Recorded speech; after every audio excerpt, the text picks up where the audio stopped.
Hey everyone, this is Avni Yadav and welcome to legal aid. आज इस video में हम लोग डिस्कस करेंगे वैल्यूज़। सबसे पहले देखते हैं कि मीनिंग ऑफ वैल्यूज़। वैल्यूज़ जो होते हैं उसका मतलब क्या है। अगर आप हिंदी में गूगल पे सर्च करोगे या किसी बुक में देखोगे तो वैल्यूज़ का बेसिकली मतलब होता है मूल्य, यानी कि जो हमारे संस्कार होते हैं। तो सबसे पहले देखते हैं meaning. Values are a cultural standard for discerning what is good and just in society. Values जो है कल्चरल स्टैंडर्ड है, मतलब एक तरह की परंपराएं होती हैं ये देखने के लिए कि सोसाइटी में अच्छा क्या है और सही क्या है। इसके बाद है definitions of values. First is according to R K Mukherjee, values may be defined as socially approved goals और desires which we learn through education and socialisation and which becomes a standard and preferences. R K Mukherjee के according values जो है वो समाजिकली approved goals होते हैं, मतलब समाज के द्वारा जो प्रूव कुछ गोल्स और डिज़ायर्स होते हैं जो कि हम एजुकेशन से, मतलब पढ़ाई से, और सोशलाइजेशन यानी कि समाजीकरण से, मतलब एक दूसरे से मिलने जुलने के बाद सीखते हैं, and which becomes a standard and preferences, जो कि बाद में जाके आगे जाके स्टैंडर्ड और प्रीफरेंसेस बन जाते हैं हमारे। Second is Ogburn. According to him, values are those structural standard which are necessary for an organise social life. Ogburn के अकॉर्डिंग वैल्यूज़ वो पारंपरिक स्टैंडर्ड हैं जो कि सोशल लाइफ के लिए, एक अच्छी ऑर्गेनाइज सोशल सामाजिक लाइफ के लिए बहुत ज़्यादा इम्पोर्टेंट होती है। मतलब बिना वैल्यूज़ की जो सोसाइटी है वो काफ़ी ज़्यादा डिसऑर्गेनाइज हो जाएगी। इसके बाद है features of values. First is universal in nature. Values are a part of every society, community, institution और अ ग्रुप। यूनिवर्सल का मतलब होता है कि हर जगह है, वैल्यूज़ हर जगह प्रेजेंट है, चाहे वो कोई भी सोसाइटी हो, कम्युनिटी हो, इंस्टीट्यूशन हो या ग्रुप हो। मतलब चाहे इंडिया हो, ऑस्ट्रेलिया हो, हर जगह वैल्यूज़ प्रेजेंट होती हैं। Second is it differs from society to society. Values differs from society to society and culture to culture, and so as the ranking of these values which gives birth to power, prestige and shapes personality of people. जो values हैं वो हर समाज में और हर culture में अलग अलग होती हैं, और अलग अलग होने के बेसिस पर ही, उसी के बेस पर हर सोसाइटी में इनकी जो रैंकिंग होती है वो अलग होती है। कहीं पर पावर के बेसिस पर वैल्यूज़ की रैंकिंग होती है, कहीं प्रेस्टीज के बेसिस पर, कहीं शेप्स, और कहीं पर पर्सनैलिटीज़ के बेसिस पर। फिर third is values are changeable in nature.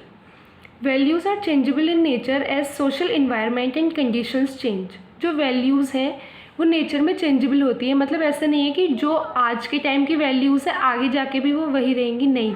जो वैल्यूज़ होती हैं वो चेंज होती रहती हैं। For example, in traditional societies values related to caste system are rigid, but in advance society caste system has attained flexibility with emergence of class.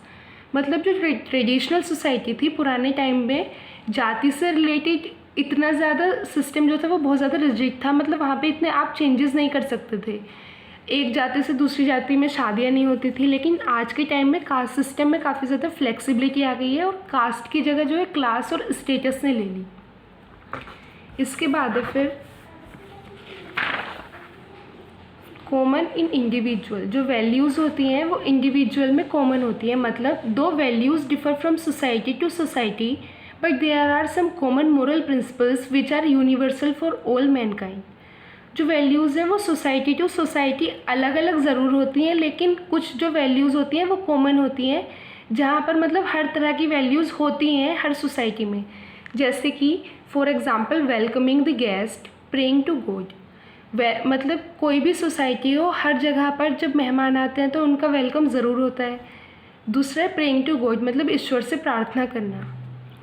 तो features of values के याद रखना, पहला था यूनिवर्सल इन नेचर, दूसरा था different from society to society, third था changeable in nature, और फोर्थ है कॉमन इन इंडिविजुअल। इसके बाद है टाइप्स ऑफ वैल्यूज़। वैल्यूज़ जो है वो बेसिकली टू टाइप्स की होती हैं। First is extrinsic value and second is intrinsic value. Those values which can be easily recognized and non idealistic are known as extrinsic values. वो values जिनको कि हम इजीली रिकॉग्नाइज कर सकते हैं और नॉन आइडियलिस्टिक होती हैं, जिनकी हम पहचान कर सकते हैं लेकिन वो नॉन आइडियलिस्टिक होती हैं, तो वो होती हैं एक्सट्रिंसिक वैल्यूज़। जैसे कि वैल्यूज़ रिलेटेड टू जस्टिस, न्याय से रिलेटेड, वेल्थ से, धन से रिलेटेड, क्लास और स्टेटस से रिलेटेड जो वैल्यूज़ होती हैं ये हमें दिखती हैं, सामने पता चल जाता है, और ये नॉन आइडियलिस्टिक होती हैं। और सेकेंड है intrinsic value, those values which are idealistic but can not be easily recognized, वो वैल्यूज़ जो कि आइडियलिस्टिक तो हैं, आदर्शवादी तो हैं, लेकिन इजीली हम इनको देख नहीं सकते, जैसे कि ट्रुथ, सच्चाई, ऑनेस्टी, ईमानदारी, या फिर किसी भी इंसान की इनर ब्यूटी। हम देख के बाहर से तो पता लगा सकते हैं, लेकिन अंदर से कैसे पता चल पाएगा।